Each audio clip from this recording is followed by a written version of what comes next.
नमस्कार. मी भाऊ तोरसेकर. तुम्ही बघत आहात प्रतिपक्ष.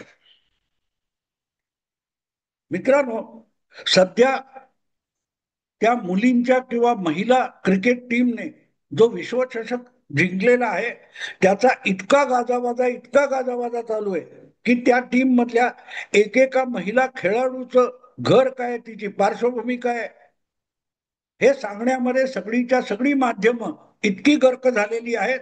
आणि दुसरीकडे बिहारच्या निवडणुका यांचाही गदारोळ चालू आहे.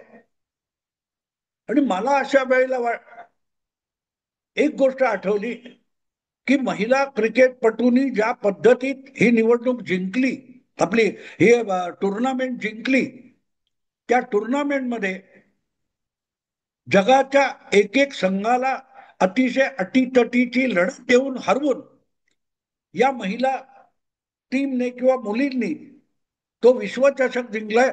पण नजरेत भरण्यासारखी गोष्ट कुठची असेल तर ज्या D Y Patil stadium Navi Mumbai इकडे हा सामना खेळवला गेला, अंतिम सामना, तो सामना संपल्यावर आणि भारतीय महिला क्रिकेट संघाचा प्रचंड विजय झाल्यानंतर अख्ख्या स्टेडियमवर जर नाचत कोण असेल, जल्लोष कोण करत असेल, तर त्यामध्ये बहुसंख्येने पुरुष आणि तरुण होते. नॉर्मली मी बघितलेलं आहे, आपला अगदी अलीकडच्या काळामध्ये कुठे अबुधाबी काय दुबईमध्ये जो भारतीय संघाने विश्वचषक जिंकला होता, आशिया कप वगैरे, तो जिंकल्यानंतर रस्तोरस्ती तरुण मुली दुबईत सुद्धा नाचत होता, भारतात पण नाचत होत्या. पण हा एक अजब विश्वचषक महिलांनी जिंकला. आणि रस्त्यावर बाईक घेऊन उड्या मारत, पळापळ करत, घोषणा देत, भारत माता की जय म्हणत फिरणारे तरुण होते, पुरुष होते.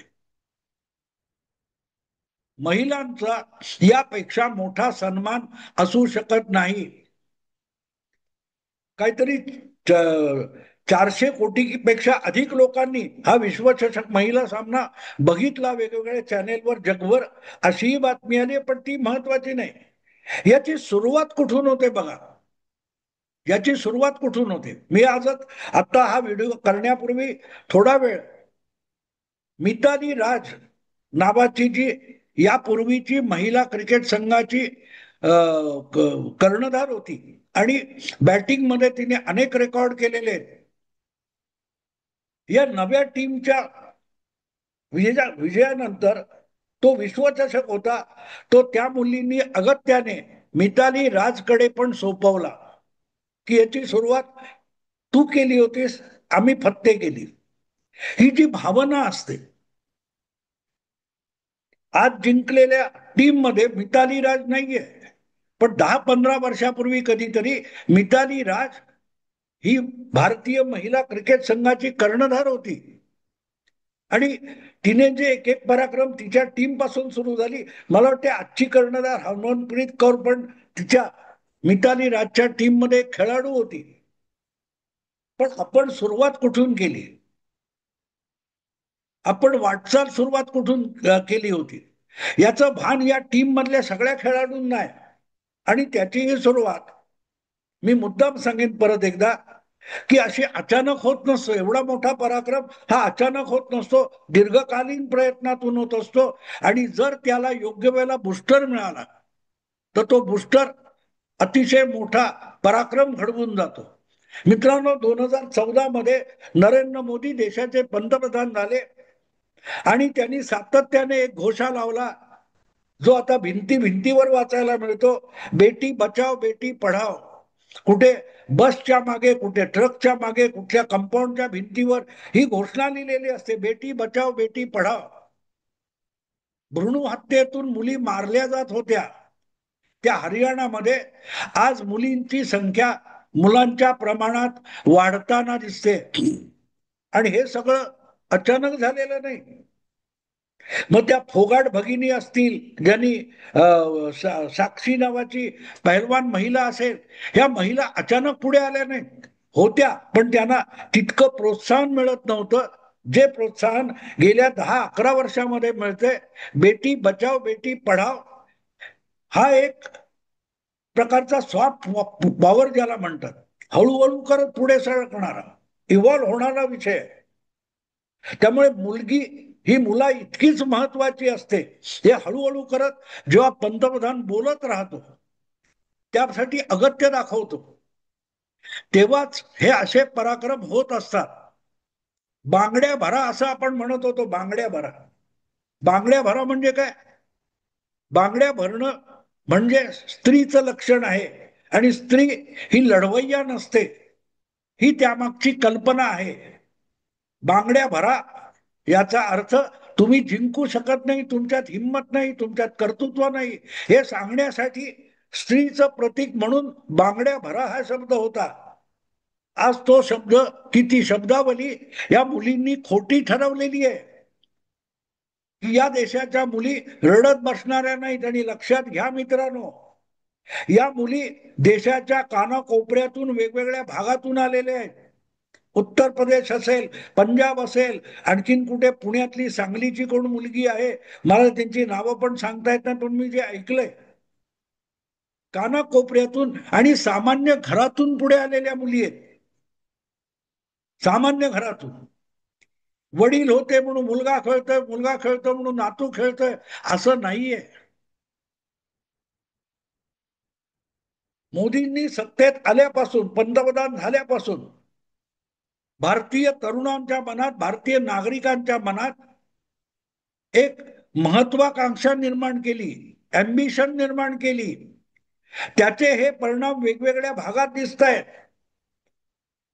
अगदी DRDO पासून इस्रो पर्यंत, लष्करापासून क्रिकेट पर्यंत, जगण्याच्या प्रत्येक क्षेत्रामध्ये अमेरिकेसारख्या महासत्तेला आणि महाअर्थव्यवस्थेला आव्हान देण्याची हिंमत भारतामध्ये आली, की फक्त युद्धातून किंवा अर्थशास्त्र अदानी अंबानी म्हणून येत नसते.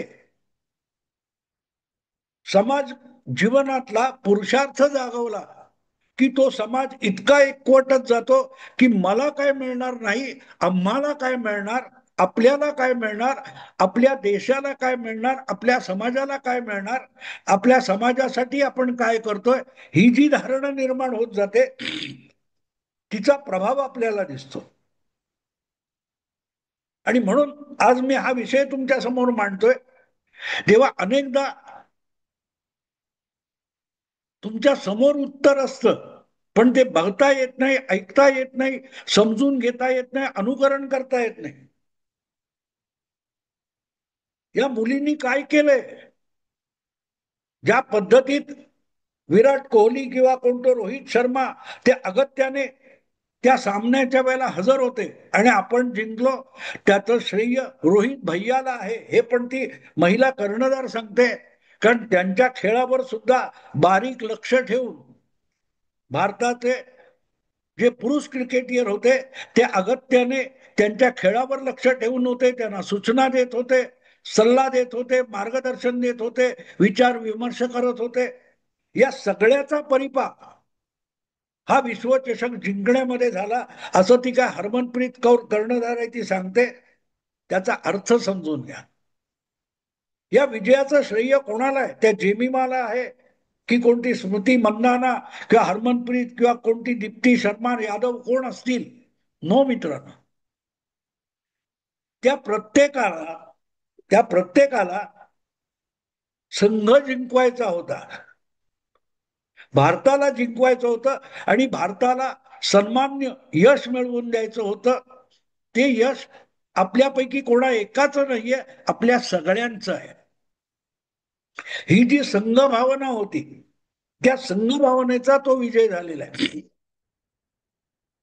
ही मुद्दाम गोष्ट लक्षात घेण्यासारखी आहे. तुम्ही त्यातल्या कुठल्याही खेळाडू मुलीशी बोलताना ज्या ज्या काही प्रतिक्रिया आल्या त्या बघितल्या की कळतं की त्यापैकी कोणालाही व्यक्तिगत पराक्रम करण्यापेक्षा किंवा आपली महत्वाकांक्षा पूर्ण करण्यासाठी एक सामूहिक महत्वाकांक्षा पूर्ण करायची होती. आणि त्याचा परिपाक आपण बघतोय. हे टीम वर्क आहे. कुठल्याही एका कर्णधाराचा किंवा कुठल्याही उत्तम गोलंदाज फलंदाजाचा विजय झालेला नाही. जिथे जिथे परिस्थिती आली तिथे तिथे त्यातला कोणतरी एक खेळाडू पुढे आलाय.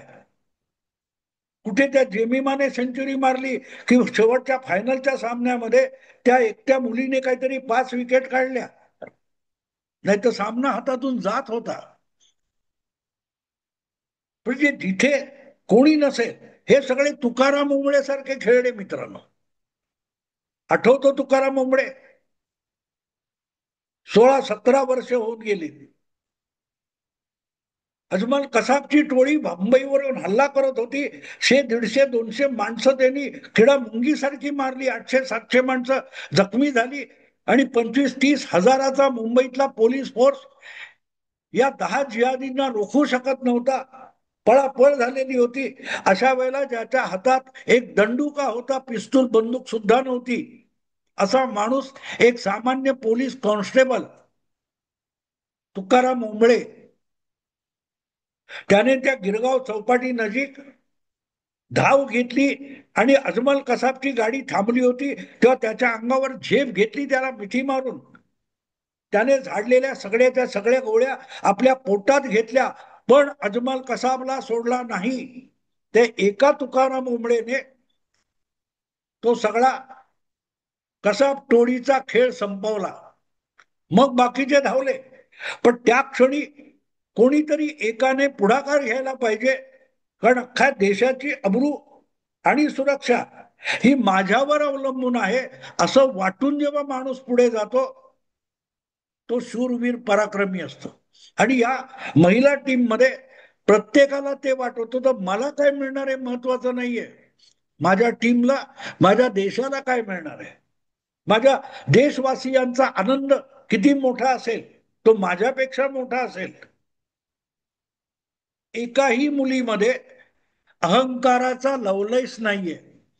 मी गेल्या 2-3 दिवसामध्ये त्यांचे अनेक व्हिडिओ बघितले, पण मला एकाही मुलीच्या चेहऱ्यावर कुठलाही अहंकार, गर्व, अभिमान नो. एक सामूहिकतेचा अभिमान. आम्ही भारतीय आहोत, आम्ही भारतीय म्हणून खेळलो, आम्हाला भारताला जिंकून द्यायचं होतं. ही जी समन्वयाची आणि सामूहिकतेची जाणीव आणि भावना त्यांच्या खेळामध्ये प्रत्येक क्षणी दिसत होती. तिने तो विजय खेचून आणला. आणि हे राजकीय विश्लेषण करताना मी एवढ्यासाठी सांगतोय की समोरची टीम कोण होती, त्यांच्या टीम मध्ये कोण चांगले बॉलर होते किंवा नव्हते, खेळपट्टी कशी होती, अंपायर नालायक होते की चांगले होते, याविषयीची चर्चा नाहीये. असं म्हणतात कोणाला तरी एकाला चुकीचं आऊट दिलं वगैरे, पण चर्चा झाली. पण त्या टीम मधल्या मुलींपैकी कोणीही ती तक्रार उचलून धरत नाहीये. झालं झालं ते झालं, तेवढ्या पुरतं असतं. पण जिंकायचंय. एक चुकीचा आऊट दिला असेल, पण विषय आऊट होण्याचा नाहीये, जिंकण्याचा आहे. आणि मित्रांनो, हीच गोष्ट वोट चोरी, मतदार याद्या, जे काय रडगाणं चालू आहे ते बघितल्यानंतर कळतं की पराभवाचं, महाविकास आघाडीच्या पराभवाचं कारण काय आहे. कारण काय? त्यांच्यामध्ये समन्वय नाहीये. तुम्हाला आठवतं 1.5 वर्षापूर्वी, 1 वर्षापूर्वी विधानसभा निवडणुकीच्या आधी उद्धव ठाकरे हट्ट धरून बसले होते, निवडणुकीत मुख्यमंत्री पदाचा चेहरा आणि नाव आधी जाहीर करा, ज्याचे आमदार जास्ती त्याचा मुख्यमंत्री, या गोष्टीतून एकमेकांचे उमेदवार पाडले जातील. हे उद्धव ठाकरे यांचं वाक्य आहे, भाऊ तोरसेकरचं नाही. काय म्हणतात उद्धव ठाकरे? जर नाव आधी जाहीर केलं नाही आणि ज्याचे आमदार जास्त असतील, तर आपणच आपसात दुसऱ्याचे आमदार कमी करण्यासाठी एकमेकांना पाडू. याचा क्रिकेट मधला अर्थ समजून घ्या की मला माझ्याच टीम मधला नावडता बॉलर बॉलिंग करत असेल, तर भले त्याचा बॉल चांगला पडो आणि कॅच उडाली तर मी कॅच घेणारच नाही, कारण विकेट त्याच्या नावावर लागणार आहे. किंवा मी कर्णधार मला आवडत नाही म्हणून मी उगाचच रनआउट होईल, कॅच देऊन आउट होईल, विकेट फेकून आउट होईल. ज्या वेळेला आपल्या टीम मध्ये एकमेकांवर अविश्वास असतो, एकमेकांविषयी मनात संशयाचं घर असतं, तेव्हा आपण टीम वर्क म्हणून काम करू शकत नाही. महाविकास आघाडीकडे तुम्ही बारकाईने बघा, तुम्हाला कळेल त्यांना एकमेकांविषयी संशय आहे. उबाठा शिवसेनेला शरद पवार गटाविषयी, शरद पवार गटाला काँग्रेसविषयी, काँग्रेसला उबाठाविषयी. जेव्हा तुम्ही टीम म्हणून एकत्र येता आणि एकमेकांविषयी तुमच्या मनात संशय असतो किंवा एकमेकाची टांग ओढणं, याला तुम्ही राजकारण समजता, तेव्हा तुम्ही तुमच्या टीमचा पराभव करणार याची गॅरंटी देत असता. त्याचा लवलेश या महिला टीमच्या खेळामध्ये नव्हता आणि अगदी बोलण्यामध्ये पण दिसत नाही. कर्णधार कोण आहे सोडून द्या, प्रत्येक मुलगी त्या टीम मधली बघितली ती वेगवेगळ्या प्रदेशातून आलेली असेल, पण आपण एकमेकांसाठी प्रसंगी ठामपणे उभं राहायचं, निराश व्हायचं नाही, झुंजायचं. आणि जिथे एखादा कमी पडत असेल तर त्याला बुस्टर देणं, त्याला प्रोत्साहन देणं, हे काम त्या मुली एकमेकाशी करत होत्या. आणि ज्यावेळेला असं होतं की मी एकटीने लढत आहे, ही कॅच माझ्याकडे आली आहे, पण माझ्या बरोबर आणखी 10 मुली माझ्या मैत्रिणी सहकारी आहेत, हे म्हटल्यानंतर त्या एका मुलीने जी उंच जवळजवळ 15-20 फूट उंची वरची कॅच घेतलेली आहे, तर ती एकटी नव्हती. जसं त्या दहीहंडीमध्ये एकाच्या 2-4 थर लावतात, तिच्या खाली थर नव्हते, पण तिच्या मनात पक्क होतं की मी पडले तर मला झेलायला 10 मुली आहेत माझ्या सहकारी. त्यातून ती उंच उडी जाते आणि ती कॅच पकडली जाते. जेव्हा ती भावना तुमच्या युती आघाडीमध्ये असते तेव्हा तुम्हाला हरवणं सोपं नसतं. पण तुम्ही एकमेकाच्या टांगा ओढणार असाल तर मग तुम्हाला समोरच्याने हरवावं लागत नाही, तुम्ही हरण्यासाठीच प्रयत्न करत असता.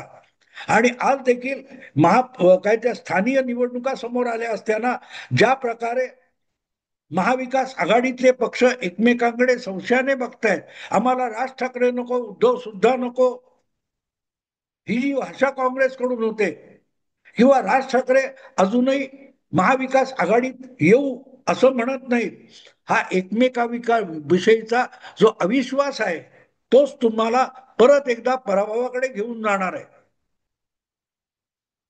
जे त्या संपूर्ण टुर्नामेंट खेळणाऱ्या महिला टीमच्या मुलींना कळलं होतं, तेवढं जरी महाविकास आघाडीला कळलं तर त्यांच्यासाठी वोट चोरी, मतदार याद्या वगैरे सोडून द्या, निवडणुका सोप्या होतील. कारण त्या जिंकण्याची जिद्द ठेवून उतरावं लागतं. मैदान कसंही असो, खेळपट्टी कशी असो, समोरच्या टीम मध्ये कुठलेही बॉलर असो, तुम्हाला नाही हरू शकत. एकमेकांसाठी उभे राहा.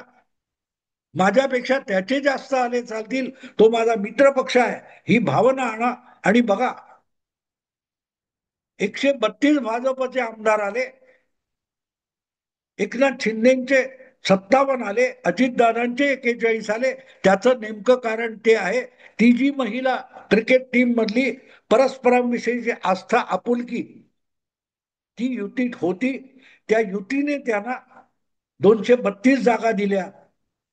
त्याच भावनेने महिला क्रिकेट संघ जो आहे भारताचा, त्याला विश्वचषक जिंकता आला. मित्रांनो, आता इथेच थांबतो. आवडलं लाईक करा, शेअर करा आणि प्रतिपक्षाला सबस्क्राईब करा.